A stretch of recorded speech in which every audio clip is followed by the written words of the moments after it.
इशारा रंगदारी इशारा रंगदारी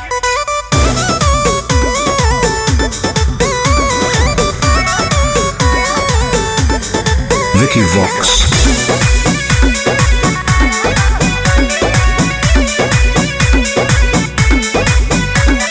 रात भर लेके राजा घुमा दुनलिया, शहर के हो सबसे बड़ा बाहुबलिया।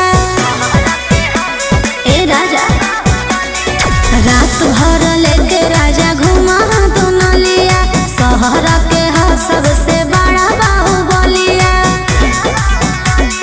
लाखों करोड़ों के करो हदिल, बाकी में हर के लाके न देहा उठलिया। काहे लगे मुहावा फुलैना भोरे भोरे इशारा रंगदारी के कमाई हको तोरे इशारा रंगदारी के कमाई हको तोरे सारा रंगदारी के कमाई हको तोरे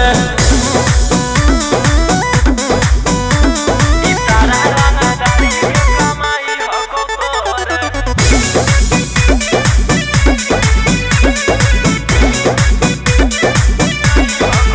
झूठो बनेला खाली मालिक राजा, बावन बिगहा खेत के। सारा सोनार के सोना हो तोरे रहो चाहे जौना रे टके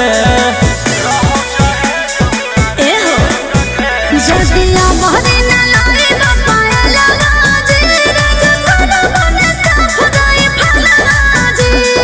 गलावा के हार गढ़ाई नो जोले जोरे काहे लागी जान होई गेना लोरे झोरे इशारा रंगदारी के कमाई हको तोरे इशारा रंगदारी के कमाई हको तोरे सारा रंगदारी के कमाई हको तोरे इशारा रंगदारी के कमाई हको तोरे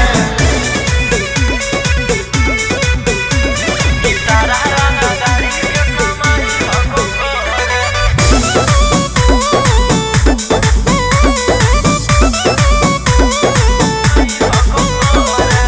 काहेला ऐसन करह काला काम, जब पूरा न कैला अरमान जे।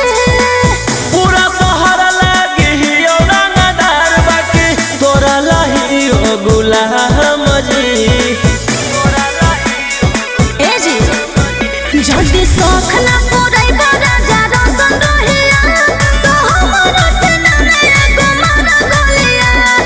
बोलिया में काहे मेरा चाही लगना घोरे मुहावा से एकदम आग लगना छोरे इशारा रंगदारी के कमाई हको तोरे इशारा रंगदारी के कमाई हको तोरे सारा रंगदारी के कमाई हको तोरे इशारा